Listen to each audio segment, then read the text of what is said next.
신 대로 꼭 행하라요. 하나님이 가르쳐 주시는 걸 절대 잊어버리지 마라. 그리고 그 하나님이 말씀하는 걸 keep the words with you always. 언제나 항상 그 말씀을 딱 keep 하고 있으래요. 갖고 있으래요. rock in your heart. 너 마음속에 딱 잠그고 있으래요. 뭐 말씀입니까? 잠언의 다른 표현으로는 목에 걸고 있어라. 목에 매달고 있어라. 또 다른 말씀을 표현에는 손목에 새겨라. 이마에 써라. 창자에 채워라. 여기 영어 말씀에는 너의 마음에 꽉 잠그래 말씀을. keep 하고 rock it. 내 마음밭에 그 말씀을 잠그고 있어야 놓지 못하는 거예요. 이 사람이 이 말을 한다고 하면 그런 경우에는 말이지 내 상식과 내 머리로 내 이성으로 내 판단으로 이렇게 행동하는 거야. 그게 아니에요. 내 상식과 판단과 이성은 내려놓고 뭐에 따라야 되냐면 내 안에 마음밭에 잠궈놓은 그 말씀, 성령 하나님께서 내 안에서 말씀하시는 상황에 따라 행동해야 되는 거예요. 예를 들어보겠습니다. 예를 들어볼게요. 말씀에 좁은 길로 가라 이랬어요. 넓은 길은 많은 사람들이 택하는 것이나 필경은 사망의 길이다 그랬어요. 근데 그 넓은 길이 아니라 좁은 길을 택하라 이랬는데 이 좁은 길은 뭘까요? 어떤 목사님이 계십니다. 지금은 성경 말씀을 갖고 굉장히 많은 목사님들한테 아주 강의를 많이 하고 계신 그러한 존경스러운 목사님이신데 그분이 40대, 50대, 지금은 60대신데 40대 가장 왕성하고 에너지가 넘치는 그 당시에 큰 교회의 부목사였어요. 부목사의 일을 마치고 그럼 개척을 하고 또 아니면 큰 교회로 부임해 가셔야 될 텐데 이분이 어디 가셨냐면 여수의 외도라는 아주 섬 중에서도 아주 작고도 작디 작은 외도라는 곳에 갔어요. 그게는 하루에 배가 한 대가 있을까 말까 한 정도로 할아버지 할머니들 몇 분 사시는 몇 가구 안 되는 그 외도에 이분이 40대의 몸으로 똑똑하신 분이 그곳을 택해서 갈 때 주변 목사님들이 동료 목사님들이 다 그랬어요. 너 왜 거기를 가냐? 더 큰 교회 도시에 얼마든지 이력서를 내면 갈 수 있고 또 부르는 곳도 많고 아니면 개척해도 성공할 수 있는데 이렇게 젊은 나이에 왜 아무도 없는 할아버지들 몇 분 사실까 말까 한 그 섬에 잡신 섬기고 그렇게 우상 섬기는 몇 가구 없는 그곳에 너의 소중한 인생과 에너지를 낭비하려고 하느냐 모두 다 그랬을 때 이분은 하나님께 계속 물을 때마다 그곳에 가라고 한다. 그래서 남들이 생각하기에는 넓은 길이라는 것은 큰 도시의 큰 교회, 텔레비에 보면 배이 보이네. 큰 교회에 가서 부임하는 것이 마땅해요. 그래야 경력을 쌓고 더 큰 목회, 더 많은 부흥 목회를 할 수 있고 성도도 많은 곳에 가야 더 효과적인 것 같아요. 하지만 그분 안에 계신 성령님께서는 아무도 없는 할아버지 몇 분 있는 섬에 가라고 할 때 순종하고 간 것이 그분에게는 좁은 길이었어요. 그곳에 가서 오랜 기간을 혼자 외롭게 성경 말씀을 보고 또 풀이하고 기록하고 동영상을 찍고 도시에서도 빔 프로젝트가 없는데 거기 섬에 가서 그 활동을 하신 거예요. 동영상 자료를 만드신 거예요. 그래서 지금은 왕성하게 많은 목회자들한테 교수님들한테 그것을 전파하고 가르치고 계시는 역할을 하고 계세요. 하나님의 계획에 그분은 순종하셨기 때문에 그 섬에서 그 오랜 기간 또 나오셨어도 인천의 지하교회에서 개척교회 한 명도 오지 않은 그 지하교회에서 라면을 드시고 짜장면을 드시면서 묵묵히 말씀을 하고 쓰고 기록하고 자료를 만드셨던 거예요. 하나님의 계획 속에 그분은 100% 순종하며 남들이 가지 않는, 오히려 남들이 보기에는 어리석다 하는 좁은 길을 택하셔 가셨어요. 그래서 그분은 하나님의 쓰임을 받고 있어요. 또 한 예를 들겠습니다. 손양원 목사님 잘 아세요. 제가 시댁의 여수여서 10년간 내려가 있었고 제가 다닌 교회가 손양원 목사님 그 기념비가 있는 교회였어요.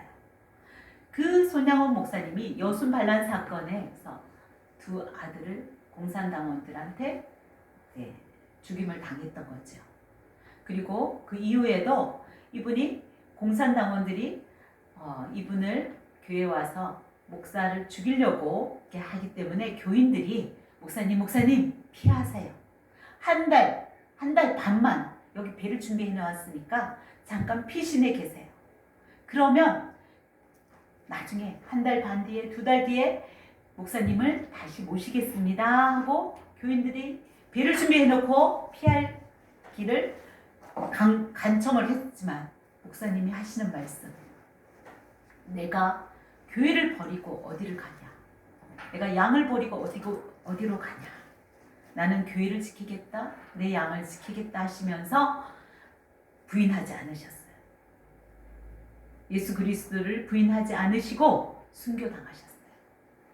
그렇습니다. 한 달 반만 참으면, 비켜 있으면 목숨을 부지하고 더 많은 영혼을 구원할 수 있을 것 같은데, 인간의 생각으로는. 그러나 그분은 내가 죽을 것을 알지만 죽음을 택하셨어요. 이게 좁은 길이에요. 사람에 따라서 이 말씀이 다 달리 해석이 되고 상황이 달라서 적용이 달라요. 수학 공식이 있지만 문제는 계속 해마다 바뀌어요. 특히 수능 시험이나 학력고사에서는 똑같은 문제 내면 출제하면 절대 안 됩니다. 그래서 해마다 어느 문제집에서 나오지 않은 문제를 출제해야 되고 그 문제에 적용되는 공식은 똑같아요. 공식은 똑같은데 문제는 매번 바뀌어요. 사람은 달라요. 사람도 다르고 상황도 달라요. 좁은 길로 가라는데 사람 따라 그 좁은 길을 어떻게 해석해서 하나님의 음성을 듣고 순종하느냐 달라요. 저 같은 경우에 예를 들면 이 좁은 길은 제가 암에 걸렸을 때 남편은 이미 3년 동안 실업자였어요. 아이들은 중학교, 고등학교 이렇게 베이징에서 중국 학교, 미국 인터내셔널 스쿨을 다니고 있었기 때문에 제가 암 선고를 받았을 때 나라에서 주는 휴직 병가를 내면 나라의 월급을 받고 또 주각 이렇게 생활할 수 있는 주거비를 받으면서 얼마든지 생활할 수 있는데 저에게 주신 하나님의 음성은 뭐였냐면 하나님이 그 공무원의 자리를 내려놓는 거였어요. 다 반대했어요. 심지어 친정부모님과 시부모님까지도 모두 반대했고 주변의 목사님과 남편까지도 반대했어요. 충분히 월급을 받을 수 있으면서 공직을 떠나지 않더라도 쉬면서 병가 휴가를 내서 충분히 요양을 하면서 또 연금을 이제 20년 채우면 평생 300만 원이 넘는 연금이 보장된 그거를 왜 교회의 그 교사, 중등부 교사와 학교의 신우회 회장 그 자리를 지키기 위해서 그 평생에 주어진 안정된 월급과 안정된 생활을 버리냐. 남들은 어리석어 보여요. 내 가족들도 어리석다고 너가 그렇게 그 공직을 떠나게 되면 실업자인 너희들 생활비를 버는 사람이 아무도 없으니까 너가 더 스트레스 받아서 너게 암이 재발되면 어떡하냐 하고 친정부모님까지도 반대했지만 저에게 주신 하나님의 음성은 뭐냐면 이렇게 비중으로 세상 비중으로 보면 이것이 더 이득이 있어요. 공직을 떠나지 않고 연금을 평생 받는 게 이득이고 여기 주일학교 교사를 내가 안 해도 다른 사람이 할 수 있는 것 같아 보였지만 하나님이 맡겨준 이 1년간의 사명이 순종하는 것이 나한테는 필요했기 때문에 이걸 버렸어요. 세상 사람이 값 있게 생각하는 거를 내려놨어요. 내려놨더니 그 이후에 하나님이 주신 축복은 어마어마하더라고요. 그 전에 제가 순종할 수 있었던 것은 이 좁은 길, 남이 아무도 택하지 않은 넓은 길이 아닌 좁은 길을 택할 수 있었던 말씀이 뭐냐면 그 나라와 의를 구하고 먹을 것, 입을 것, 마실 것 거기 염려하지 말라. 먹을 것, 입을 것, 마실 것 이것은 하나님이 다 채워주시는 거다. 너는 먼저 그의 나라와 의를 구하라. 이 말씀이었어요. 이 말씀을 내가 잡았기 때문에 좁은 길을 택할 수 있었어요. 무슨 말이냐면 그 나라라는 것은 하나님의 나라라는 것은 하나님이 통치하는 나라예요. 하나님이 왕인 나라예요. 하나님이 주인인 나라예요. 내가 주인이면 안 돼요. 내가 주인이 돼서 내가 돈을 벌어서야지. 내가 교사인 공무원직을 놓지 말고 내가 돈을 벌어서 우리 가정의 생계를 유지하고 내 아들, 딸의 교육을 시켜야지. 내가 하는 거는 내가 주인인 거예요. 그게 아니라 사실 저도 그 죽음 앞에 섰기 때문에 나라는 존재를 내려놓을 수 있었지 그 전까지는 못 내려놨어요. 죽음 앞에 눈앞에 죽음 앞에 서 있으니까 마지막이구나. 나한테는 두 번 다시 기회가 없구나 하니까 결단을 하게 되더라고요.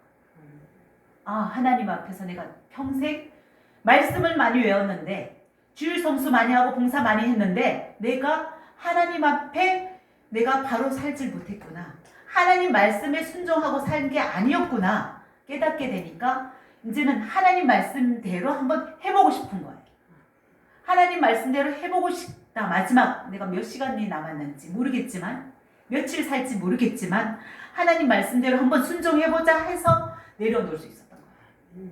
그전에는 여러분들보다 더 하나님 말씀을 지키지 못하고 행하지 못했어요. 그러나 죽음 앞에서 감사하게도 그 경험을 할 수 있었습니다. 내려놓게 되더라고요. 어떻게 내 전토와 내 부모와 내 자식과 형제 자매를 버릴 수 있을까? 그거 하나님 너무 하시다. 하나님이 사랑의 하나님 맞아? 하고 의심이 됐었는데 이제는 그게 무슨 말인지 알겠는 거예요. 전토를 버리라는 게 버리는 게 아니에요. 우선순위를 하나님 앞에 두고 있어야만 내 아들, 딸, 내 남편, 내 부모가 우선이 되면 안 돼요. 어떤 말씀에 앞에서 내 부모를 먼저 챙기고 나중에 할게요. 아니에요. 제자를 부를 때도 네, 우리 아버지 장사 지내게 올게요. 내가 뭐 하고 올게요. 그냥 가라 그래요. 제자로 택하지 않으세요. 엘리사처럼 밥 갈던 소를 다 버리고 쟁기도 버리고 소까지 다 불살라서 태워서 다 사람들 나눠 먹고 그리고 모든 거를 버리고 무조건 뒤돌아보지 않고 나아가는 게 바로 하나님 말씀에 순종하는 거예요. 근데 그 순종하고 났을 때 어떻게 하시냐? 내가 버렸다고 생각했는 이 전토를 하나님이 갑절로 되돌려 주시는 거예요. 어마어마하게 되돌려 주시더라고요. 내가 부모를 버렸다고 생각하고 효도를 안 한다고 생각했는데 이전에 내가 부모를 잘 섬기고 구원시키리라고 부모님 비유에 맞추고 부모님에게 복양했는데 아니었어요. 그 방법이 아니었어요. 부모님을 구원시키기 위해서 시부치되게 모든 걸 포기하고 내려가서 부모님 옆에 살고 부모님 비유를 맞춰서 어떤 데는 주일도 성수 안 한 건 아니었지만 여러 가지를 교회 일보다는 주님이 우선이 아니라 부모님 말씀을 비유를 맞추는 게 우선시했어요. 그러니까 구원 받느냐? 우리 부모님 예수님 안 찾아요. 날이 갈수록 강팍해요. 절대 안 믿게 되더라고요. 하나님의 방법은 그게 아니에요. 내가 부모를 소홀히 했다고 생각하고 내가 부모를 안 찾아뵙다고 생각하고 인간적으로는 부모한테 공경을 효도를 잘 못했다고 생각하고 주님이 하라는 일을 하고 있었는데도 불구하고 하나님은 놀라운 방법으로 부모님을 챙겨주시고 그분을 하나님 곁으로 불러주셔요. 주 예수를 믿으라 그리하면 너와 내 집이 구원을 받으리라. 아멘. 내 부모가 구원받으려면 내가 주 예수를 잘 믿어야 돼요. 우리 가족이 형제와 자매와 내 자식이 형통하고 아브라함에 준 천대만배까지 이르는 그 축복, 요셉에게 허락한 그 축복, 장수와 부귀와 명예와 모든 복을 받는 비결이 뭐냐면 바로 내가 좋은 길을 택하는 거예요. 하나님이 버려라 하면 버리는 거예요. 좁은 길 가라 하면 넓은 길이 아무리 사람들이 100명, 1000명 나를 팔을 붙들고 다리를 붙들고 막아도 하나님이 가라고 하는 그 좁은 길을 가야 돼요. 눈으로 보기에는 세상 눈으로 보기에는 그것이 분명 죽음의 길 같아 보였지만 절대 죽음이 아닙니다. 고린도전서 4장 3장 말씀을 보겠습니다. 아무도 자기를 속이지 말아야 한다. 여러분 가운데 누구든지 이 세상에서 지혜 있는 사람이라고 스스로 생각하거든. 3장 18절입니다. 고린도전서 3장 18절. 정말로 지혜 있는 사람이 되기 위해서는 어리석은 사람이 되어야 한다. 세상에서 말하는 지혜는 하나님 보시기엔 어리석은 것이다. 성경이 기록하기를 3장 19절 하나님께서는 세상의 지혜로운 자들을 자기 꾀에 빠지게 하신다. 또 기록하시기를 주님께서 지혜로운 자들의 생각을 헛된 것으로 아신다. 다시 보겠습니다. 우리가 세상의 지혜와 하나님이 말씀하는 지혜는 반대라는 걸 알아야 돼요. 세상이 말하는 지혜는 잘 먹고 잘 사는 거 맞는데 그 잘 먹고 잘 살고 부귀 명예 쫓아가는데요. 하나님 보시기에는 어리석다. 자기 꾀에 자기가 빠진다. 이렇게 말해요. 세상이 말하는 그 지혜는 모든 사람이 보기에 넓은 길이 당연히 지혜로운 사람이 가야 하는 길이라고 생각을 해요. 그러니까 대부분의 사람들은 넓은 길을 가는 거예요. 심지어 교회의 목사님도 그렇고 교회에 다니시는 장로님, 권사님도 똑같아요. 똑같이 행동해요. 또 보시겠습니다. 고린도전서 4장 8절에 보면 고린도 교회를 향해서 바울이 크게 책망하시는 내용인데요. 4장 8절 여러분은 벌써 배가 불렀습니다. 벌써 부자가 되었습니다. 우리를 제쳐놓고 왕이나 된 듯이 행세합니다. 그러나 여러분 진정 왕이 됐으면 좋겠는데 당신들 왕 된 거 아니에요 하고 책망하고 있어요. 여러분 보기에는 우리가 세상에서 가장 보잘것없는 사형수처럼 보입니다. 사형수처럼 우리를 보는데 여러분들은 이미 배가 빵빵 부른 거예요. 부자가 된 것처럼 살아요. 우리 교회를 봅시다. 우리 이 코로나 시대 지금 이 시기를 하나님 앞에서 다시 잘 묵상하면서 돌이키면서 회개해야 되는데 우리 교회가 얼마나 세상에 배불러 있어요. 세상 사람보다 부르주아입니다. 세상 사람들이 왜 싫어하냐고요? 사기치고 거짓말한다는 거예요. 어제 이 앞에 전도하러 마돈나 호프집 사장님을 만나러 갔어요.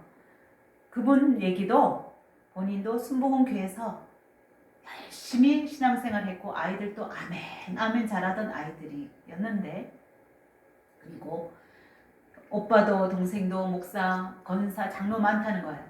그럼에도 불구하고 지금은 교인들이 너무 싫은 거예요. 그 사장님 말에 의하면 당신이 본 기독교인들은 이기주의자, 거짓말쟁이, 사기꾼, 자기 배만 부르려고 하는 사람들. 그래서 저도 맞장구 쳤어요.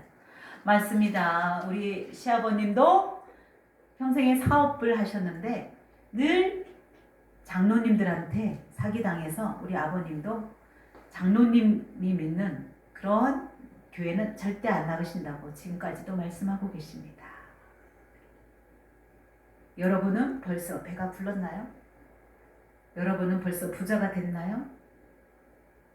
여러분은 왕처럼 행세하고 계신가요? 어리석다. 자기 꾀에 자기가 빠졌다.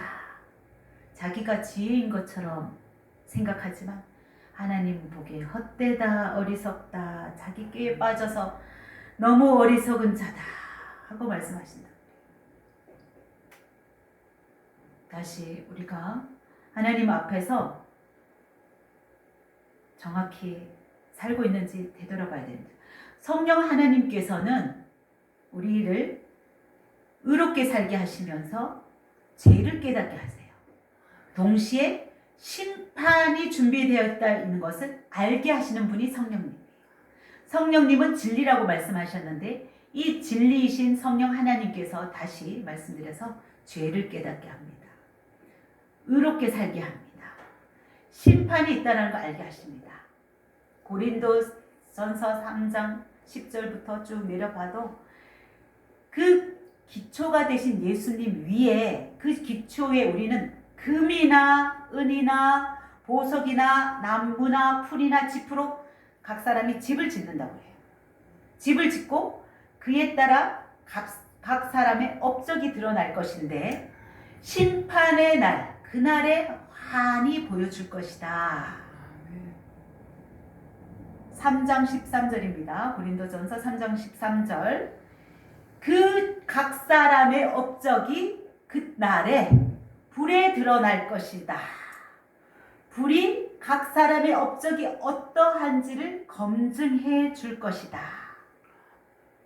어떤 사람이 만든 작품은 그대로 남아 있어서 하나님께 상을 받을 것인데 어떤 사람의 업적, 그게 금으로 되었던 은으로 되었던 지푸라기로 되었던 나무로 되었던 그 작품이 그대로 남아있으면 상 받지만 불타버리면 다 타버리면 그는 손해볼 것이다. 그러나 그 사람은 구원받을지라도 불 속을 헤치고 나오는 듯할 것이다. 하나님께서 말씀하십니다. 우리 한 업적대로 우리가 한 그대로 하나님이 그 심판의 날에 상을 주시기도 하고 구원을 하시기도 하고 또는 지옥불에 내려가게 떨구기도 하세요. 하나님께서 우리의 업적대로 우리의 기초 되신 예수님 위에 우리가 믿는다고 하지만 예수님을 기초로 터를 잡고 각자 집을 지어요. 업적을 해요. 각자 주신 달란트대로. 바울은 심었어요. 아볼로는 물을 줬어요. 이렇게 각자 심고 물을 주고 하면서 했지만 그러나 마지막 심판에 불로 심판하실 때는 이 불 심판 속에서 살아남는 업적이 있고 다 불로 손을 대는 업적이 있어요. 내가 잘했다 생각했어요. 장로로, 권사로 또는 여러 가지 은사를 각양 은사를 받아서 하나님 앞에서 열심히 봉사했다고 생각했는데 하나님 앞에 불심판 받았을 때 타버릴 수도 있다는 걸 알아야 돼요. 우리 생각으로 내가 잘했다? 그게 아닙니다. 하나님이 인정해 주셔야 되는 거예요. 하나님이 증언해 주셔야 되고 성령 하나님께서 그 하나님 전 앞에서 내 옆에 팔짱을 끼고 딱 서서 변호해 주셔야 돼요. 예수님을 잘 알고 잘 믿었다고 시인해 주셔야 돼요. 보혜사 성령님이 시인해 주지 않으면 우리는 주여 주여 주여 하면서 행한 모든 이적이 있다 할지라도 인정해 주시지 않으면 안 되는 거예요. 특히 지금의 시대는 어둠의 시대입니다. 요한일서 5장 19절에 온 세상은 악마의 세력에 아래 놓여 있다라고 했어요. 요한일서 5장 19절에 온 세상은 악마의 세력 밑에 놓여 있다. 특히 거짓 예언자가 세상에 많이 나타난다 이랬어요. 요한일서 4장 1절에 그래서 거짓 예언자가 세상에 많이 나타나는데 너희들이 어느 영이든지 다 믿지 말라. 거짓 영인지 그게 그 영이 하나님께로 온 영, 하나님께로부터 난 영인지 너희들이 구분해야 된다 그래요. 하나님의 영은 예수 그리스도께서 육신을 입고 이 땅에 오신 것, 그것을 시인하는 영이 하나님에게 온 영이다. 예수 그리스도가 육신을 입고 우리를 구속하시려고 이 땅에 오신 것을 시인하지 않는 영, 그러한 영은 어떠한 예언을 할지라도, 어떠한 방언을 할지라도, 어떠한 기적을 행할지라도 그것은 거짓 예언입니다. 우리가 불을 받아서 행한다고 생각하는데 그게 조심해야 될 거는 엘리 제사장 아들 홈니와 비누하스 보면 하나님의 영을 거역했어요. 하나님의 말씀에 관심이 없었다고. paid no attention to the Lord. 하나님의 관심이 없었던 사람이에요. 홈니와 비누하스를 우리하고 다른 사람이라고 생각하면 안 돼요. 홈니와 비누하스처럼 내가 그렇게 하지 않을까? 교회는 다닌다고 하면서 목사라고 하면서 또는 교회 성도라고 하고 집사와 장로라고 하면서 내가 하나님한테 관심 없는 거 아닌가? 하나님의 관심 없으면 내가 홈니와 비누하스예요. 홈니와 비누하스는 뭐에 관심이 있었냐면 하나님의 관심이 없고 자기 관심을 기울이지 아니하고 하나님의 말씀에 규례에 기울이지 아니하고 제밥에 관심이 있었어요. 그 하나님 제사 드리는 그 고기에 관심이 있었어요. 하나님한테 관심은 없고 제밥에 관심 있는 목사 아닌가? 내 자신을 돌아봐야겠습니다. 하나님에는 관심 없고 제밥에만 나 탐욕만 채우는 내 배만 부르겠다고 하는 성도 아닌가? 장로 아닌가? 권사 아닌가? 봐야 돼요. 그러면 홈니와 비누하스처럼 다른 불로 하나님께 제사 드리기 때문에 하나님의 성령의 불이 아닌 다른 불로 예배 드림으로 인해서 하나님이 쳐서 죽여요. 마지막 때에 우리가 성령이 충만해야 돼요. 성령이 충만해야 돼만 영을 분별할 수 있어요. 거짓 영인지 하나님께로 온 영인지, 어떤 말이 하나님 말씀이고 어떤 말이 거짓말, 거짓 예언인지. 목사님이 말했다고 해서 다 참 말이 아니라 하나님이 주시는 음성이 아니라 내 안에 성령님이 충만해야만 하나님의 말씀인지 아닌지 진리, 내 안에 계신 진리이신 성령님이 구분할 수 있는 거예요. 진리로 가르쳐 주시는 거예요. 참 진리인지 거짓 진리인지.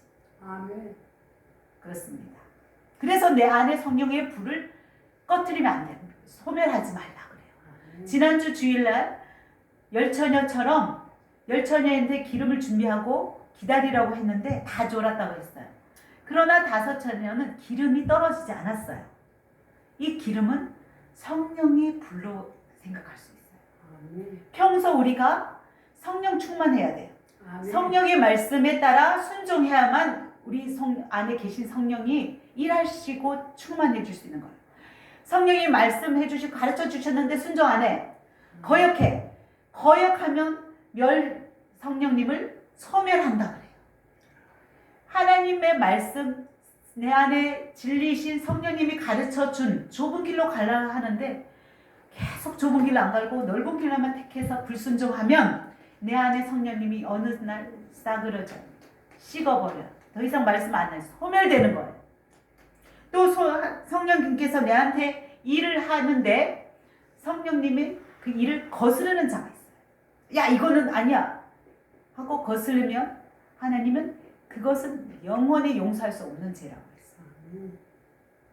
내 안에 성령님을 거스리지 않고 충만하게 하는 길은 말씀 하나에 순종하는 거예요. 좁은 길로 가라면 좁은 길로 가는 거예요. 내 생각대로 이거 가라는데 요거 하면 안 돼요 이러면 안 돼. 그거 말고 이거 더 좋아 보여요. 이것도 해도 하나님 일 같아요. 자기 의견을 내세우는 거는 종이 아니에요. 근데 사도들에게 하나님은 하나님의 비밀스러운 것을 맡겨둔 자라고 했어요. 우리는 하나님의 사도입니다. 하나님의 부름을 받은 종입니다. 종은 하나님이 특별히 하나님의 비밀스러운 것을 원리를 맡겨둔 자인데 이 비밀스러운 원리를 나만 알고 남한테 안 알려줍니다. 안 되죠. 직무유기예요. 이건 너무 좋아 보여. 이건 나 혼자 다 가질 거야. 나만 누릴 거야. 하나님이 형통하게 하는 주, 하나님이 장수하고 명예 주고 이 형통의 즐거움의 희락의 이 삶은 나 혼자 누릴 거야. 안 알려줄 거야. 이거 직무유기예요. 그런데 많은 분들이 또 많은 주의 종들이라고 하는데 능력 없이 입술로만 하는 거, 이거 행함이 없고 자기가 실천하지 않으면 능력 없어요. 고린도전서 보면 3장 21절에 모든 것이 다 여러분 것이다 이래요. 바울도 아볼로도 게바 세상이나 삶이나 죽음이나 현재 것이나 장래 것이나 모든 것이 다 여러분 것이다. 이게 무슨 말일까요? 모든 게 여러분 거네. 바울 보세요. 바울 선생님은 말씀과 성령이 충만한 지금 시대에 말씀도 지식적으로도 탁월하신데 성령까지도 충만한 능력 있는 종이에요. 이 두 가지를 갖기가 진짜 어렵잖아요. 은사를 많이 행하시는 목사님들 보면 또 말씀에는 지식에서는 조금 딸려. 지식은 타고나신 신학 교수님들 보면 또 영성은 조금 딸리는 것 같아. 하지만 바울은 이 영성과 지성이 하나님의 말씀과 하나님의 성령이 충만한 그 능력을 다 지닌 분이에요. 아볼로는 심은 자라고 그래요. 물을 준 자라고 그래요. 바울이 이렇게 가르쳐주면 그 밭에 그 성도들을 다